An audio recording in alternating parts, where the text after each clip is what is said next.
සෑයේ හුණු පිරියම් කිරීමේ විපාක තමයි උපනෝපන් ජීවිතේ චර්ම රෝග හැදින්නේ. සෑය ඈතකට බබලන්නේ යම්සේද සෑයක හුණු පිරියම් කරපු කෙනා දිවි මිනිසුන් අතර ඉපදෙද්දී බොහෝසේ බබලනවා. එහි විපාක සෑයකට වැලි කැටයක්කින් හෝ සම්බන්ධ වෙච්ච අය සෑයේ කොටස්කරුවන් බවට පත් වෙනවා. පින්වතුනි සෑයක් සුද්ධ කළොත් බෝධියක් සුද්ධ කළොත් ඒකේ පින තමයි සසරේම මානසික ලෙඩ හැදෙන්නේ.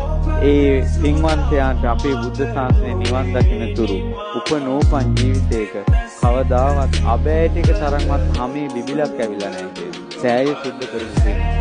ඔහුට මතකයි කියනවා එදායින් පස්සේ සංසාරේ ගත කරපු ජීවිතවල සමහර වෙලාවට කැලෑවල යද්දී කටු උඩ අඩිය තියනවා කියනවා කටු අනිත් පැත්තට හැරෙනවා කියනවා. සෑයක කටු ඉවත් කරපු පින් හැම පැහැපත් උපනෝපන් තැන බබලනවා යා. චෛත්‍ය සුද්ධ කිරීමේ බෝධි සුද්ධ පවිත්‍ර කිරීමේ පින එයයි.